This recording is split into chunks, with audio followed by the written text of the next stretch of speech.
Well, hello, everybody, and welcome to today's roundtable, Elevate Learning with Innovative Data Use. I'm Claude Werder. I'm Principal Analyst for Brandon Hall Group. I'm your moderator today. And we have a great group of experts on the innovative use of learning analytics. Great topic, very, very hot topic right now, lots to dig into, and we've got the right people to do it. So let's introduce you quickly to our panel. We'll start with Zot Olah, who's the Senior Learning Technologist at Amazon, with 20 plus years of corporate learning and development experience at the intersection of technology, digital learning, and data. In his role now, Zolt is responsible for the full life cycle of learning data projects, starting from a strategy document all the way to data impact storytelling. He's a frequent speaker at national and international learning conferences. He's a blogger and an advisory board member of several industry councils. We also are honored to have with us today Ben Betts, who's the CEO of Learning Pool. Ben has played a pivotal role in shaping cutting-edge workplace digital learning solutions for the company and has dedicated his career to finding a smarter answer to learning online than the traditional approaches.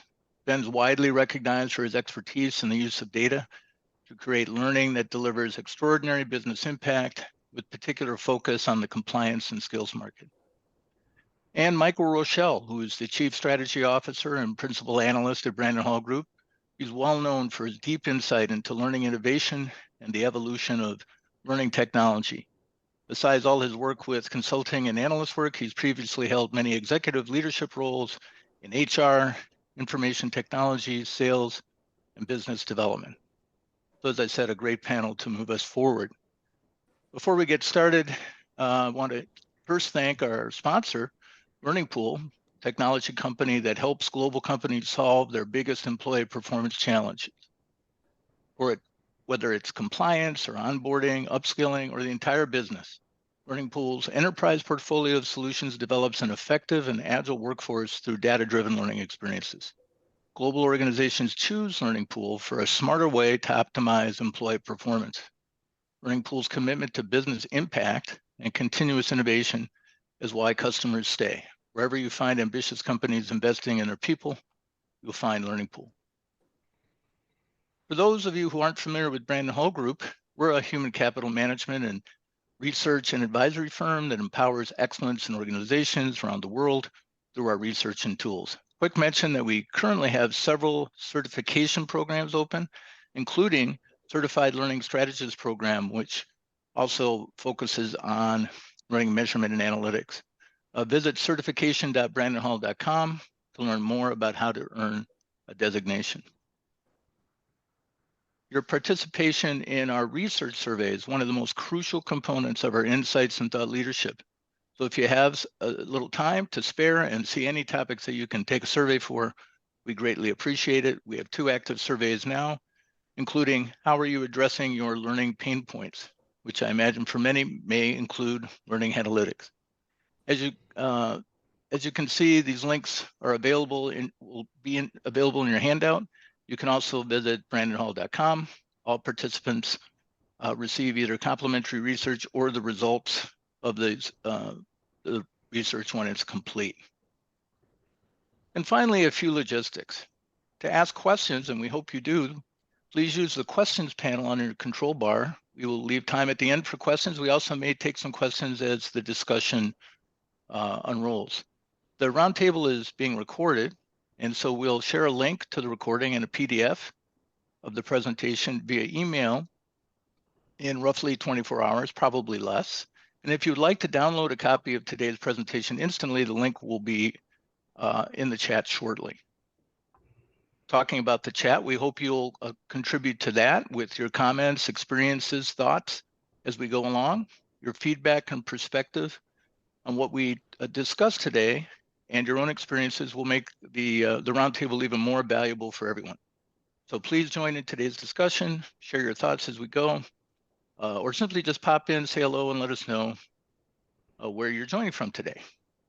So let's get started.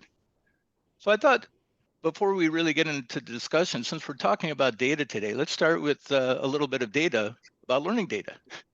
Learning professionals have long struggled to measure and analyze the impact of learning on individual and organizational performance. For years, learning data and analytics have ranked as highly important, but when it actually comes to investment in both time and money to improve the use of learning data, the results over the years have been modest.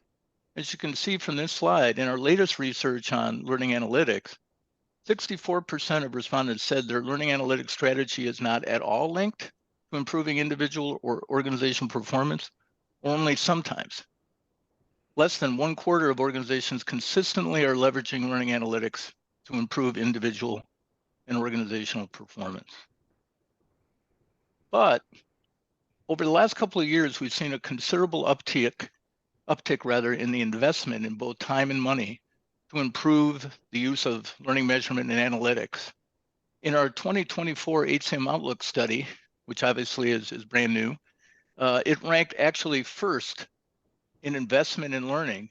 And that's really the first time that's ever happened. For years, people said it was important, but in terms of actually working to improve, it actually fell pretty low on the investment chart. But now it's at the top, with 88% of organizations saying they're investing in learning measurement analytics at a moderate or high level. But that does not mean that some of the barriers that have hampered organizations for years don't still exist. And so that takes us kind of into our first topic. We're going to spend most of our time today talking about how to elevate the use of learning data. But as a foundation, let's start the discussion by reviewing the obstacles that many organizations have to overcome. Ben and then Michael, what have you seen as the biggest barriers among the companies you've worked with over the years? Thanks, Claude, and pleasure to be with everyone this afternoon. It's hard, is the summary of where I'd get to. Collecting data, cleansing it, it remains a big issue. Lots of people don't have data in quite the right format, in quite the right place. They don't have complete data. They have questionable bits. They want to cut it by this or by that, but they don't have that available. You can ask an incredibly simple question that turns into an incredibly complicated way of going about it. So, you know, I think that complexity and that frustration is real, and increasingly we're seeing that learning data is being taken out of learning, frankly, and into the wider data organization that we work with. So it's not infrequent now that we're asked to export, usually via API, to a data lake of some sort, a central team that's going to help deal with that, because they're building the capability, an organization is building that capability centrally, and they want this data to form part of that. But it's real technical by e-learning standards, by most people's standards. We've had things like the X API and other initiatives that have made data more accessible, more standardized, and brought some e-learning terms to it. But it's still pretty tricky. And so ultimately, the biggest shortcoming is really skill.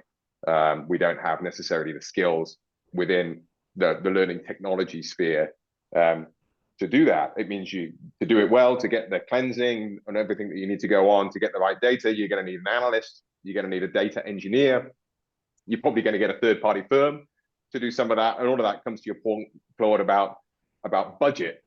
Now, this is going to cost me an awful lot, and the end payoff just hasn't really been good enough sometimes. What we've ended up with is a bunch of hindsight data, a bunch of like, this is what happened at some point in the past. You're like, well, I spent an awful lot of time or an awful lot of money to find out what happened. People aren't making it up that sort of data maturity margin to go from describing what happened to analyzing why, to predicting, to prescribing what they want to see first. So I don't know, costs a lot, it's hard, and it's slightly disappointing, I guess, would be my summary. Okay. Michael, other thoughts?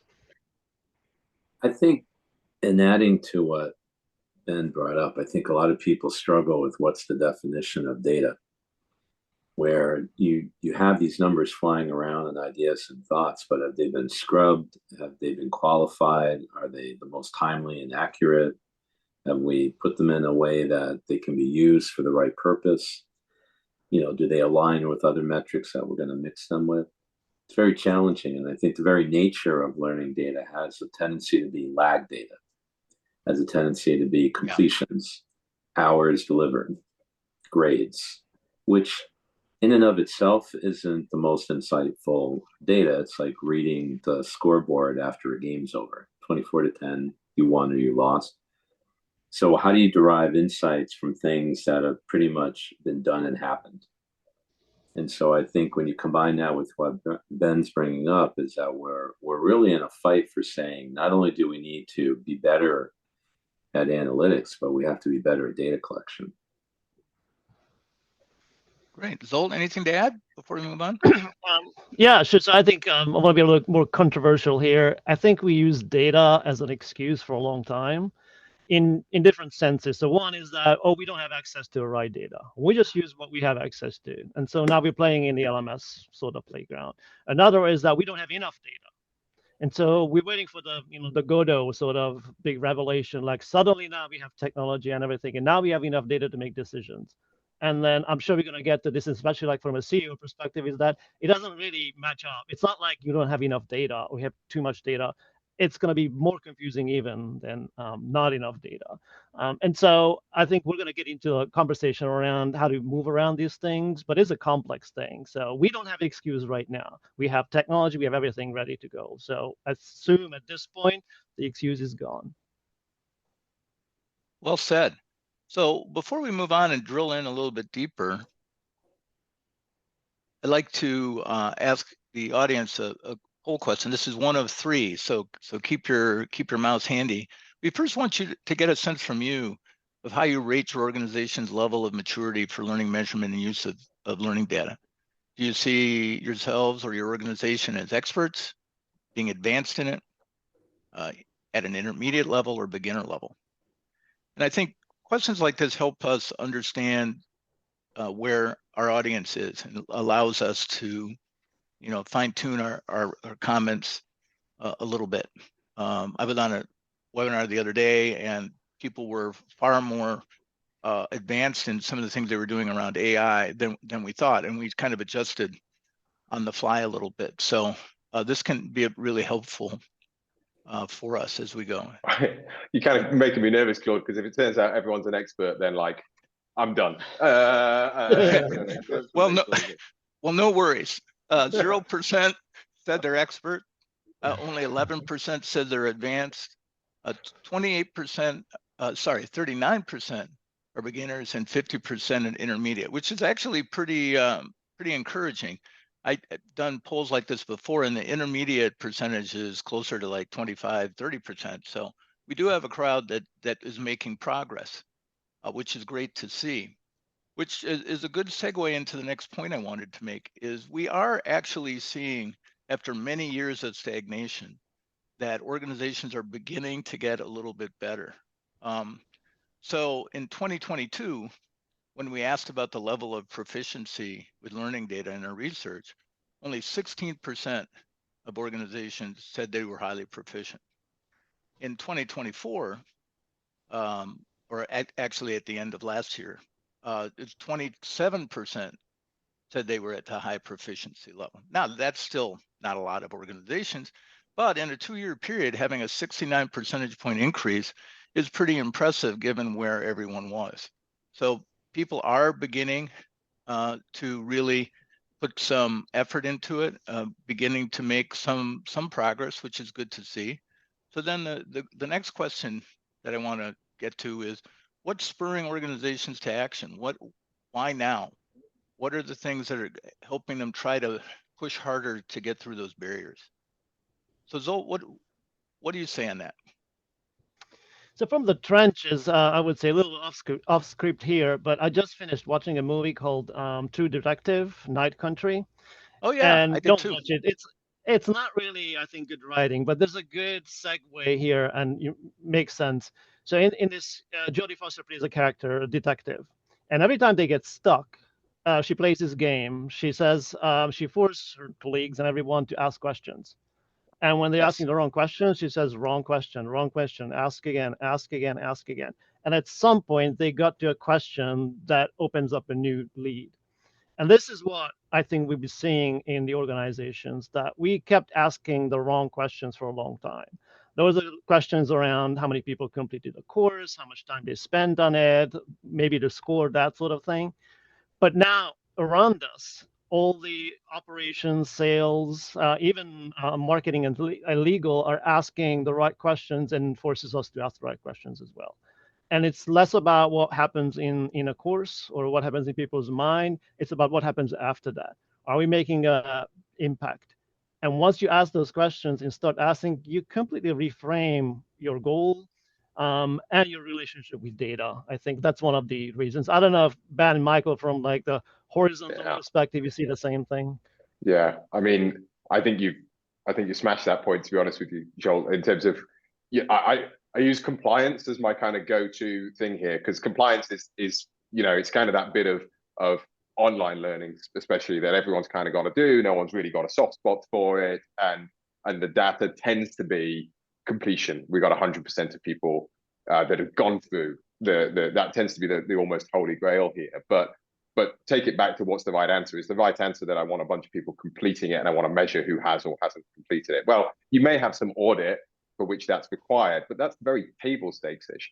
And that's not good enough for a legal department today, because you look at trust, take trust as the issue. Trust is a major factor today in why people buy from significant organizations, all the multinationals in the world. Trust's a big deal. And the sort of incidents that can take trust away from you, like that, are the things that start with people. They start with somebody being on the wrong side of anti-money laundering, somebody on the wrong side of safeguarding, or anything like that. Those trust issues are huge, and they can have enormous ramifications. So to think that it's good enough for a chief compliance officer, sat at their desk being like, "Oh, don't worry about it. We've got 100% completion in the training, so it's not a risk." You're like, "Oh, that's of no reassurance to me at all." What I want to know is there must be risk in this organization. Where does it come from? And things like that. So the ability to use e-learning as a diagnostic, for example. So when you're going through the assessments there, okay, I've got the completion, that's the table stakes stuff. But what I'm actually looking for is, where in the world am I seeing risk around certain areas? And where do I see people answering questions in certain ways that makes me think I need to get in there and remediate? Otherwise, to Michael's point from earlier, I'm just hindsighting. I like, did they complete it? Did they not? Oh, well, thank goodness they did. Now we're off the legal hook. The legal hook's not going to matter so much because your customers just walked out the door. You're going to have to get a little bit better. You're going to have to get proactive about thinking about where you're going to remediate and elevate the learning, and the data will be a big part of that. So 100%, I 100% agree. Michael, anything to add? Yeah, I guess this is my turn to be controversial. I think if we don't get this right, there's going to be a lot of people that aren't going to have a job in learning because the return on learning isn't there. Organizations that we work with, the business stakeholders, are just pressing at every turn as to where can I optimize cost. And corporate services as a whole is a bullseye for a lot of organizations. And the only way to be able to survive that scrutiny is to be able to show what is your strategic value to the business. So you're moving the needle on business metrics. And we've done many, many, many engagements helping organizations, but the tale of this all is that we've got to figure this out. We've got to show that learning is moving the needle on individual, team, and overall business performance. I'm sure everyone in the audience knows people that are no longer with their organizations or experiencing significant budget cuts, and it's not due to lack of effort. But saying you did 10,000 hours of training is not going to allow the learning organization to survive in its current form. It's got to be able to say, we improved customer satisfaction scores by 30%. To Ben's point, we haven't had any accidents on the manufacturing or production floor for 365 days. That product we wanted to launch got launched on time, and so we met our revenue goals. I mean, the list goes on and on. Right. So what we have to do is we have to say the fate of learning return is not in the hands of us measuring it as learning professional. It's actually in the hands of the business stakeholders that are going to say, did it do what it was supposed to do? The quicker we get on board with that, boy, I got to tell you, everyone is going to move into that expert category.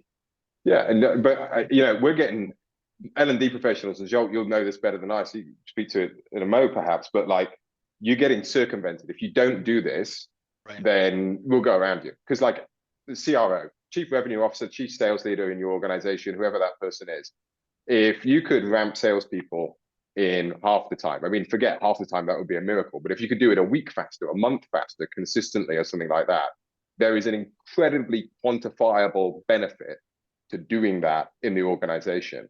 And the CRO is probably not picking up the phone to L&D to do that. They're turning to their revenue operations people. They're turning to these people and saying, hey, look, enablement. They've built out huge teams, organizations, and things like that. My organization is only 500 people. I have more people in sales enablement than I have in L&D at that point. And you start to see that the boundaries blur. And if you don't make yourself relevant as that centralized function, that if you don't do that alignment, then people just go around you. You just find out that it's being done before. We had a phone call with somebody just literally another customer last week, and they just found out that this whole other team has a person who's dedicated to understanding learning impact, and they didn't even know the job existed in the organization because they're not in learning. They're in another part. They're in another team. Blows my mind. Yep. And I think both your points about what's spurring all these actions is, I think what I've seen in the last at least a year or so, especially with ChatGPT coming in, and we'll talk about AI later. But it started leveling the playing field, that now you can ask questions and get some sort of answer back without the technology and high skills. Because one thing that was something was holding back L&D generally is that they were afraid to make mistakes with data. And what I say is, we don't use data, you're already making the first mistake. So it's always like a scale of, let's start with something iterative. Let's just use data within the realm that you're comfortable with first, and then expand that to other places. But you cannot expect ChatGPT to solve this problem for you. Because you can ask a question about a linear regression, but what you get back is you need to understand what that says. Because otherwise you pick up a hallucination or just run with something, and it can cause a lot more damage at the end. And so this is one of the reasons I'm really passionate about data literacy, because that spreads over the organization as a basic use of data as a language to speak. And after that, you can have experts on it. But hiring experts within L&D, just one person, or across the organization is one person or one team, that's not going to solve this problem again for us. Excellent points. Excellent point. What you're saying is resonating with our audience. They have weighed in with some comments about smart data being the key, and realizing that data at any level makes us ask questions about the story the data is telling. So keep those comments coming. We'll refer to them, and also feel free to ask questions as we go. So let's move on, and just to bridge our topics, I threw in a little data here about the root causes for improvement in measuring learning and leveraging data. And to the points that we were talking to, the number one reason given is, well, we've actually studied and learned how to do it. We've improved our skill level. And the number two answer right behind it was, we acquired technology to automate it. And then to a lesser extent, we've got leaders who are prioritizing it now. And to Ben's point, I talked to a chief revenue officer the other day who literally said he grabbed all the data around learning away from learning, just took it over, kind of a coup, because they needed to do better and they weren't doing it. So I think that's an example of organizations really beginning to get impatient, and so moving forward is really important. So before we move on, a quick poll question again for you to weigh in on. And so want to know which of the following would help you or your organization improve learning measurement and data analysis the most. Is it better technology, more expertise on the staff or in the organization, bigger budget, all of the above, or something else? And if you think it's something else, it'd be great if you put that in the chat so we could see what's on your mind and what you're doing, what you think is different. So better technology, more expertise, bigger budget, all of those, or something else. This will be interesting to see. I just saw the comment, who would say no to more money? Agreed. Agreed. Okay, here we go.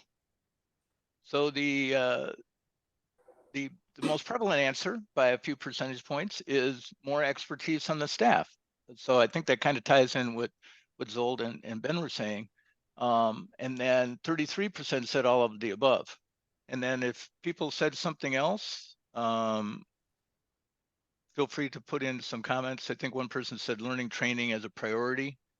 And if anybody has anything else they want to weigh in on, that'd be great. Yeah, Okay, so go ahead. Claude, if you don't mind, I want to just push back on the technology piece. Okay. So it always, with these polls, it always seems to be a bit of a laggard in the process. I would say to you that I can't imagine that looking at the complexities of the organizations that are in the audience, that you can figure out a scalable way of getting this right without leaning into technology. Even if you have the best people and you have the best processes for doing this, without technology, you're not going to be able to do this in a scalable fashion. And more importantly, you're not going to be able to present data and the insights at the speed that the business needs it and to affect change. So I would say maybe if we repolled with that thought in mind, we might get a much higher number. But technology should be at the top of everyone's list. Agreed. So that's a perfect segue into our next question, which is how is technology changing learning analytics? So you've already given us a broad overview of that and the impact. But Ben, what are some specific ways that technology is changing learning analytics? Yeah, so I mean, a few thoughts, and I have some specific technologies in mind. I do think that the data literacy thing is it's top of my mind, and I think it's a huge point in terms of how people get on and can use not only the technology but understand the problems that they create when they ask questions and understand the complexities of why something doesn't work and things like that. There is a bit there to it to understand, and we can get all the technology in the world, but my goodness, your world doesn't half change when you get somebody who's really good at Excel still. If you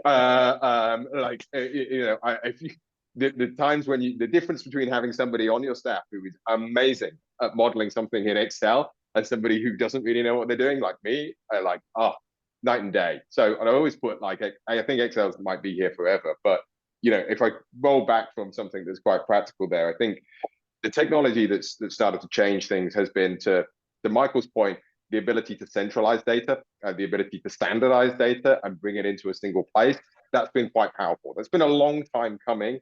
And in online learning, in the e-learning world, that was kind of started with the Experience API movement. It's been a decade or more now, and it's been quite slow catching on.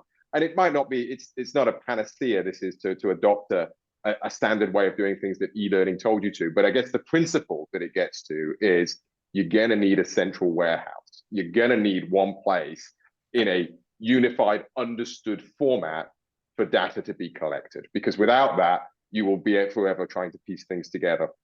And people spend an awful lot of time doing that. So I think technology has changed there in the form of a learning record store as one of the tools. And beyond that, though, what we're increasingly seeing is learning technology vendors are kind of getting out of some of these learning analytics games because they move too fast and the technology's too complex for a learning technologies company to do. So, I mean, a couple of years ago, my company, Learning Pool, does make a learning record store. That's a perfect place to go and store some data.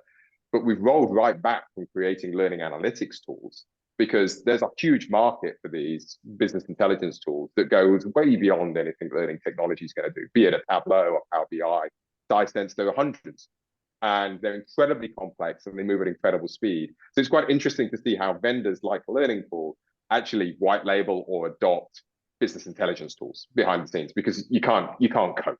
You cannot possibly cope and keep up with the level of investment that a Microsoft or an Amazon is putting into those tools. So I think you see the technologies changing because you're starting to see that learning technology vendors narrow down to the things that they can do that has a learning lens on it. And then there's a whole slew of kind of commoditized stuff that actually it's much better to integrate with that stuff. You're never going to build a better Tableau sitting from learning. You're just not. And so I think there's a bit in here as I've seen advances in technology around e-learning. And now I've seen vendors start to piggyback onto those. So maybe they'll admit it, maybe they won't. our BI tool behind the scene is one called SciSense. It's got AI in it, and that's enabling us to do some of the predictive stuff. So you give it the set of data, and as a result, it can start to extrapolate trends, and it can start to send messages to you and ping you when it thinks something's going out of, say, a standard deviation. There was a comment about a trend just in the chat earlier. So, you're getting to the point now where these tools are automatically pinging you when something's going out of normal statistical position. And then you can start to build workflows that come through that. If this happens, then this needs to happen.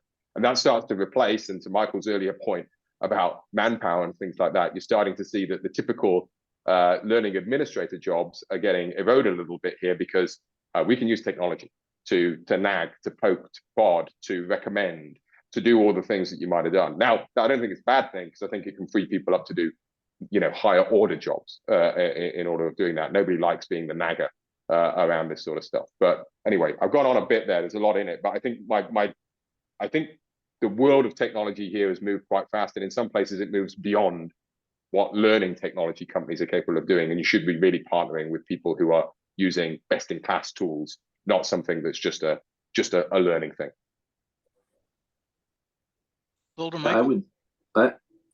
I'd go a step further too on what Ben is bringing up. Is the one thing that we don't talk enough about with learning analytics is the idea that added with frequency, which you can only do with technology, the pinging effect that Ben's talking about, gives us the opportunity to step in at that moment in time when learning isn't going well.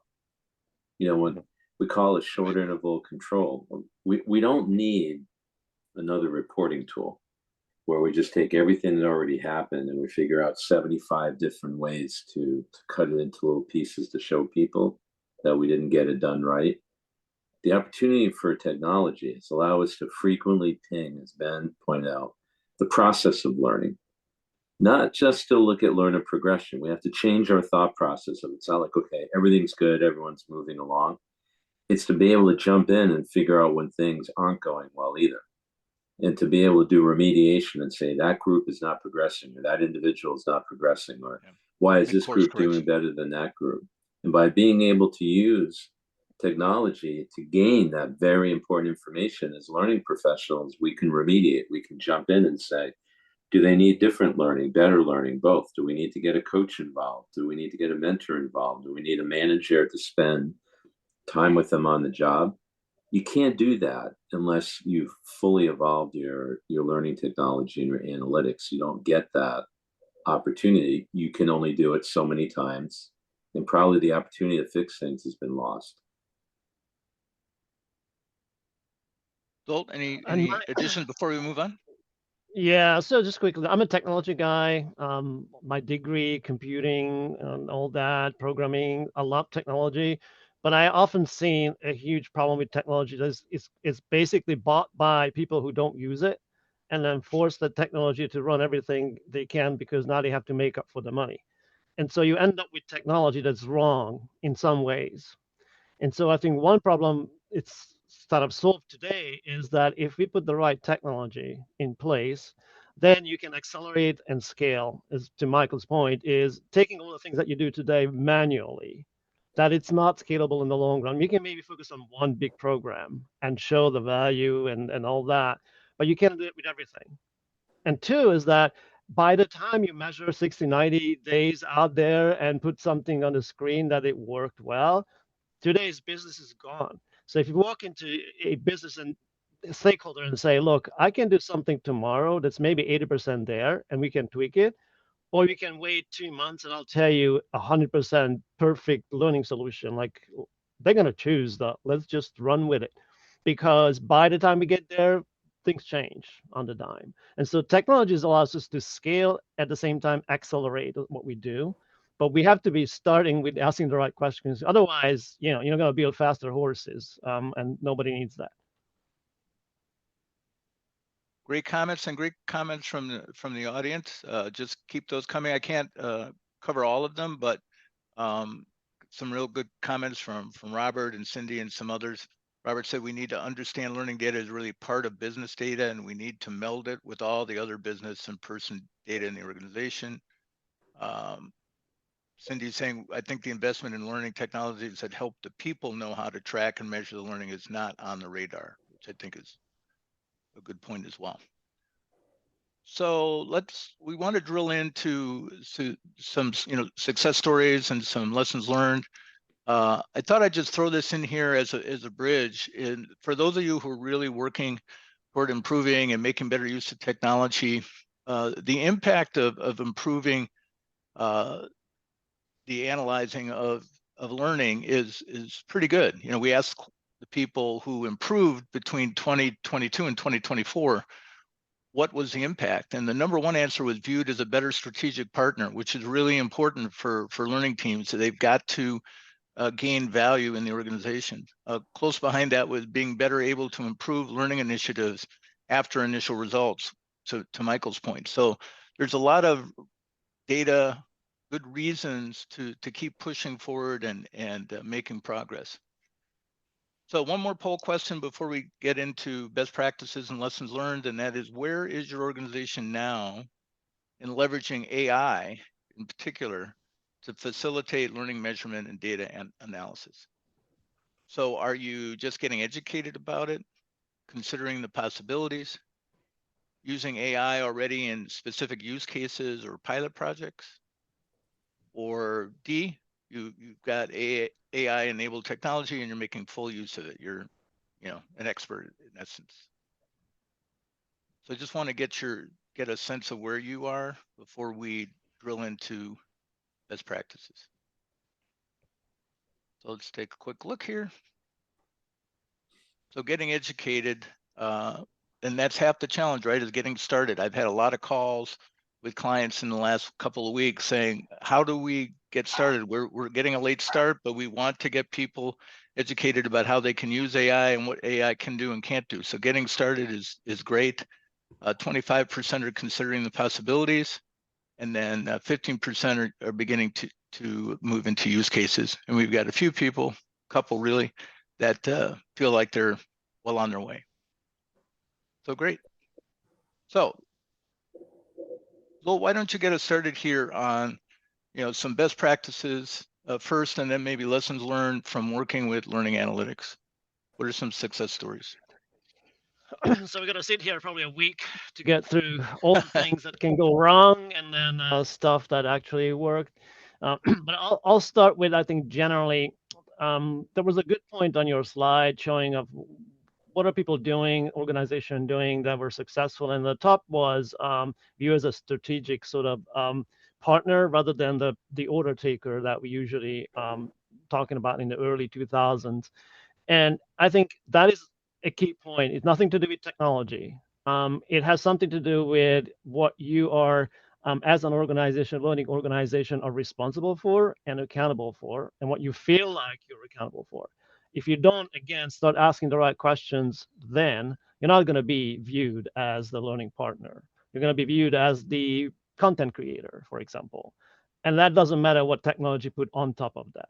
So the first thing, I think a great starting point is changing of how you view the organization itself, and then figuring out what your business partners need, their language, speak the language, which comes back with data literacy. But once you start implementing it, what's some of the things that we do, for example? Something very simple is everybody's using generally a level 1 sort of survey of how did you like the course? Was the room warm enough? That sort of things, which now in e-learning more about, was it long enough? Were you bored to death? That sort of thing. And that's great. It's a good starting point, better than nothing. But what we did with that general data, that basically just telling you if there's any disaster happened, other than that, no, not actionable, is that we replaced it with more actionable, more performance-focused data. And if you know Will Thalhammer, they have here's a great book on this. Very strongly suggest reading that. And it's basically changing of how you ask questions and what your focus is.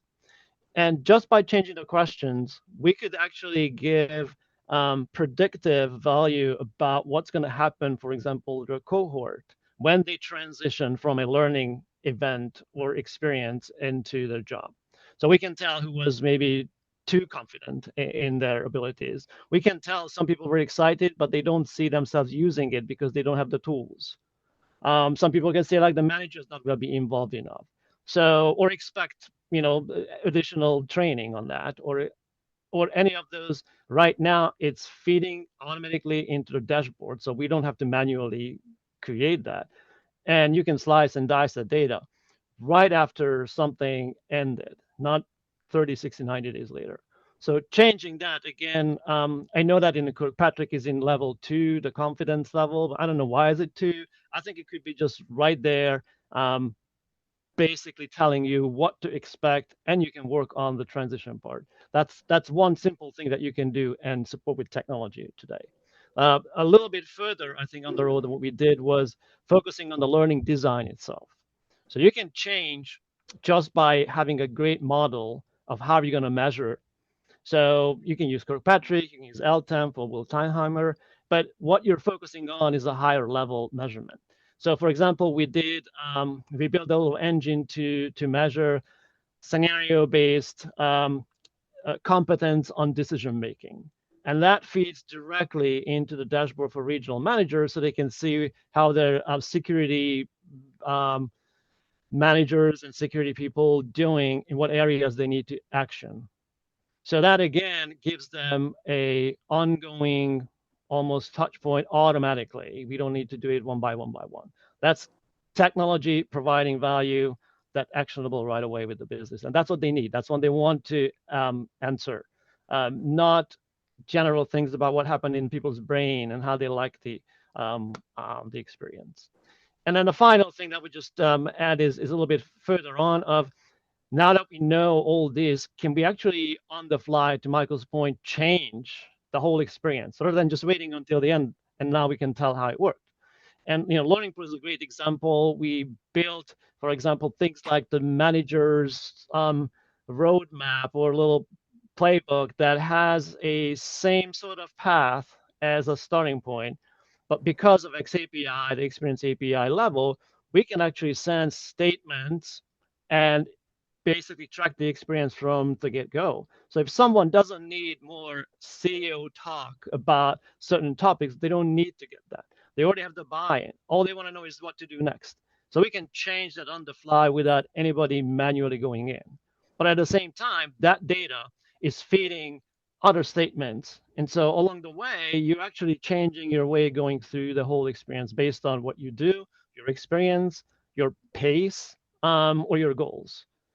And at that point, you actually become more like a digital coach because you can see this going real time. So if someone needs to have a one-on-one conversation, then you jump in as a coach and have exact conversation around the topic based on what happened. And so what that does, and this is my last note because I've been talking for a long time, looks like, is that you're reducing the smallest units of learning, which today is a course, into a meaningful, simple experience. And so you can reflect that rather than you've completed this course. That means you should take this one too. That is 2000.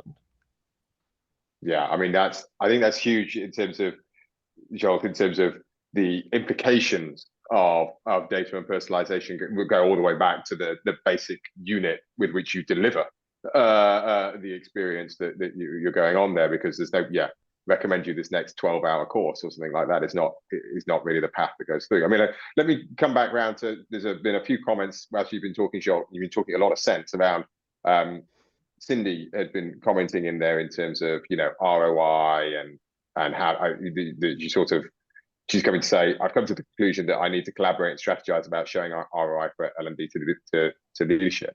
Now, there's some interesting points on this. So one, let me give you my best example, Cindy, and go from there. So my best example of where we've measured ROI really, really well in a compelling way was with a company called Villa Orenbach, European retailer. This has been my go-to case study for nearly 10 years. Not quite that long, but it's been that sort of length of time since we did it.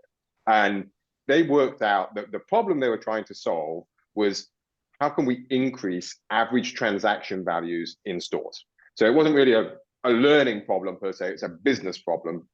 They couldn't get more people through the door. It was hard to get more people walking into the physical store. So those that actually did walk into a physical store, can we get them to spend more money? And to do that, they enacted a training regime that was like, well, look, if we can get our sales associates on the floor to do this, to do that, we think that will have an impact. And so that's kind of the level of measurement they're looking for there is, can we affect average transaction values? That's the goal. And of course, the sales leader is interested in that. And so if you can get to that, then you get it. And we did it. We got unprecedented access to their ERP system, which was SAP, and we got store sales data. And the beautiful thing about this project was we actually managed to do an A/B test. So we had some stores where the training hadn't rolled out. We had some stores where the training had rolled out. So we were very easy. Well, it wasn't easy. It was very hard. I'll come back to that to see the stores that didn't do it. What was their average transaction value? How did that fluctuate over time? How did that fluctuate on the stores that did do it, and do a comparison? So in the month of July, we found that the average transaction value went up so much in those stores that had taken the training that it was worth multi-million dollars of return in terms of that and how that might spin out.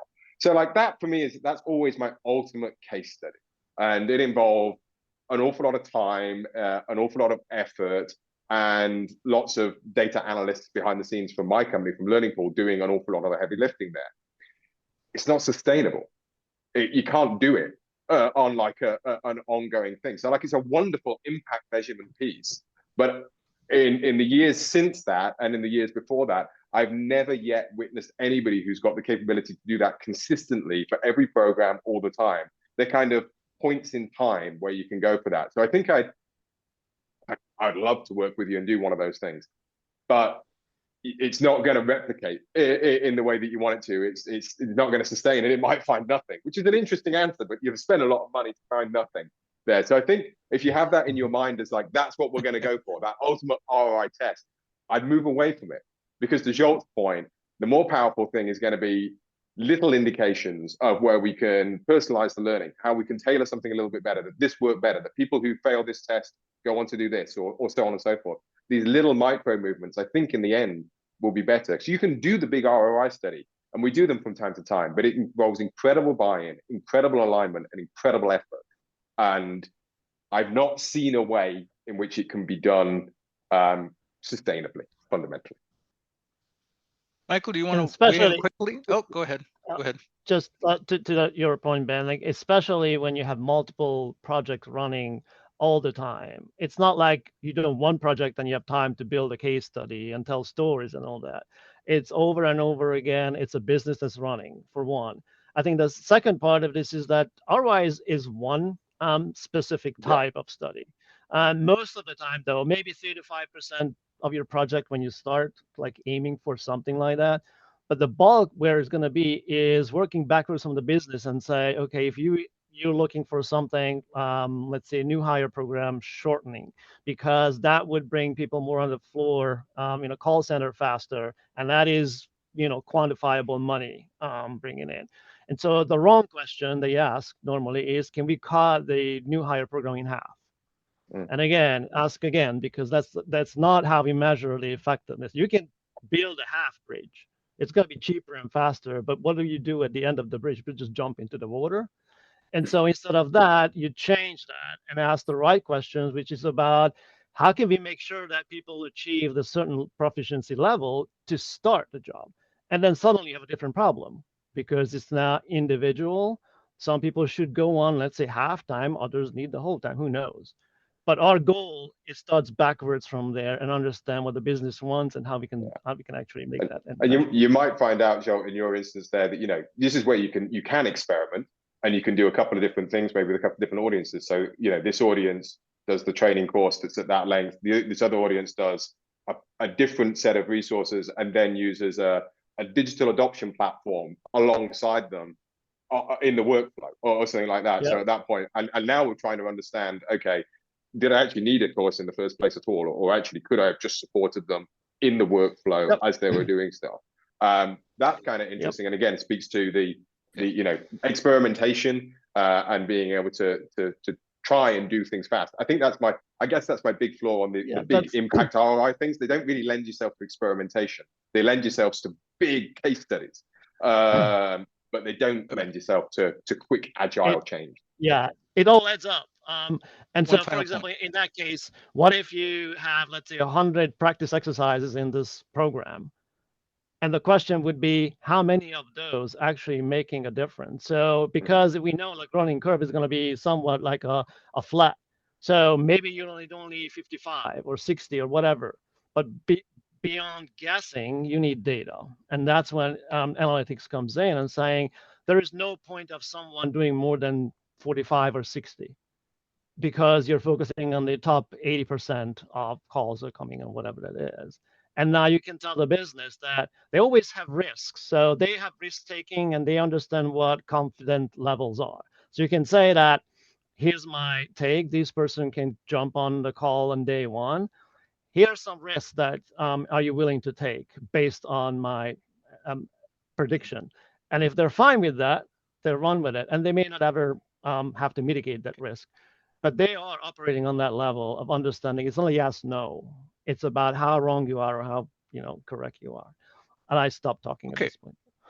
Yeah, I want to save a little bit of time, at least a few minutes for any questions, but let's also take a couple minutes, just maybe one point for each of you on key takeaways, final thoughts on the topic. And while you're doing that, if anybody wants to put in more comments or specific questions, we can probably take one or two before we wrap up. Michael, why don't you get started? Yeah, I've been watching Cindy's string of comments and in chat, so I'm going to finish up with riffing on what she wants to know, which is you have to change the way in which you measure learning fundamentally by starting with the outcome and working backwards into the learning. I'll give you a great example, that I think everyone can relate to. If we took everybody in the audience and said, how do we know that someone can ride a bike? You would be able to list all of the things that you would expect to see when someone's riding a bike properly. That's the way we need to build learning, and that's what creates the better analytics. Start with, what is the performance level? What is the observable, demonstrable behaviors and actions that person needs to show in order to achieve that business benefit? Working back from that, what are the competencies and skills that need to be developed in order to make that happen? So you end up measuring very few things at the end. It becomes more of a frequency to make sure that they're heading towards that behavior level. But we don't do that as well as we should. So a good business example would be is we want to improve customer satisfaction scores. Okay, well, talent isn't the only thing that's going to fix that. We have to be consultants within our own organization and say, what role does talent play? So we get down to, we have to reduce the number of tier 2 escalations of calls. In other words, we have to improve first call resolution. Okay, why can't we do that? Well, because people don't possess the proper skills and competencies. So then when we begin to set our analytics, we're going to measure not only the competencies and skills, but we're going to be able to jump ahead at the same time and say, is first call resolution rate improving? Because if we know it is, eventually it's going to have the positive impact on the customer satisfaction scores. So learning analytics has to move away from measuring from the inside out. We have to measure from the outside in, and then the numbers that are meaningful, Cindy, are going to be the same numbers that are meaningful to you as to the business stakeholder. Yeah, I mean, I couldn't really agree more, and I couldn't have put it more eloquently, so I won't try. But I feel very strongly that is the direction of travel that we must go, and work from that end backwards. I've talked a lot about trust, and then I gave the example of average transaction values, and we've talked about speed to competency and things like that. Different parts of the business, from onboarding to compliance to upskilling, have go-to metrics that are in their minds, and there's a lot of them, and there'll be various types. Skills is another big area to look into here. But to Michael's point, so Michael, your example was exactly one of the things we're doing at Learning Pool. So we're trying to understand how can we get more of our tier 1 agents upskilled on more of our products to support to give that support. So the first piece of data I'm looking for is actually a kind of skills validation matrix. What skills do people have in the business, and where does that align with my product usage and where I'm short and other things like that? So now I'm starting to prioritize my training based on, okay, I'm short on these things and this product's got great growth and it's getting a lot of calls. I'm going to need those people. Beyond that, I'm not necessarily just developing a training course. I'm going to experiment with lots of different ways of getting people up in competence. Some of that might be online, some of that might be face-to-face, some of it might be in the workflow. It could be videos, it could be VILT, it could be lots of things. But whatever I'm trying to do, I'm trying to constantly measure, okay, are we getting that better response? Are we seeing those core metrics going up? Yeah, okay, we'll dive in a little bit and do a bit more of that, and be responsive. And if you go off on this big sort of hike into the wilderness of getting perfect data, of having the big ROI case study and things like that, I'm afraid you might not come back from the hike. And to your earlier point, Michael, you might find that your job gets moved on whilst you're away busy collecting the perfect case study. By the time you got there, the job might have gone because somebody in sales enablement or somebody in some other part of the business has frankly already done it. Mhm. Other thoughts, takeaways, lessons learned that you want to share in 3+ minutes? I think from my perspective, we haven't really talked about it, but I want to make this specific, is that data is not what we're after. Data is just a way to get to there. And that is the info of decisions and actions you make, or supporting it with someone else making it. And so just to be right and put things on the dashboard, it would be the same as just counting how many people took the course. And that is the problem and challenge, because that involves working with others. So now you can just have a learning dashboard about content. That's still good for your learning team to understand, for example, consumptions and what's happening in that, and you can real time adjust that. But that's not good enough and probably not meaningful for anybody else. So the thing is, how do you build a dashboard? I've seen a lot of dashboard comments and coming in.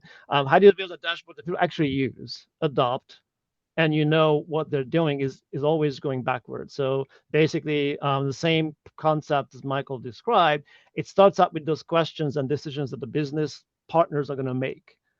And then based on that, you build a dashboard. Sometimes the dashboard is simple answering one question.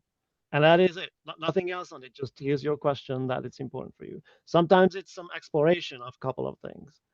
But we usually run into with data, and this is my takeaway, is that we think that the more you provide, the better value you provide. And it becomes this very noisy, old stuff that you can just imagine and put on one place. And nobody's using it after a while. And then you build more dashboards, or dashboards explaining dashboards. And then end up with the dashboards chaos. That's my takeaway. Okay, we've got like a minute left for any final thoughts or comments from the audience. I might as well throw this out. So I think it's an animated way of leaving things. Think about dashboards as like someone reading a newspaper to you. What people need are insights. What would you rather know? When you start to take on that mindset, if your dashboards aren't leading to insights, if you're just reporting and not doing analytics, then that's why you're going to have a problem with learning measurement. Yeah, I think that's a great point, Michael. And one of the things that we've taken to doing is quarterly behavioral insight reviews. If you use the compliance tool from Learning Pool, what you're going to get is a behavioral insights report once a quarter. And you can have access to the dashboard. There are dashboards, they are there, and they show you everything that. But what we're actually going to do is present a smarter way of thinking what you're going to do something. So the actual thing that most people will default to is the behavioral insight report. These are the behaviors that are going to cost your business trust. These are the behaviors that are going to cost your business money if you don't do something about them right now. Exactly. That's a great way to end. I want to thank everyone, the audience especially. Your participation and comments, I know, fueled our discussion and led to some of the additional comments that everybody made. So thank you for that. Thank you to Zoe, Ben, and Michael. Thank you to Learning Pool. Thanks to all of you for taking the time today to spend with us. I know you're very busy, and I hope this has been helpful. And we look forward to seeing you at another Brandon Hall Group roundtable or webinar very soon. Thanks, everyone. Have a great Thank day, you. great weekend, and Thank we'll you. see you soon. Bye-bye.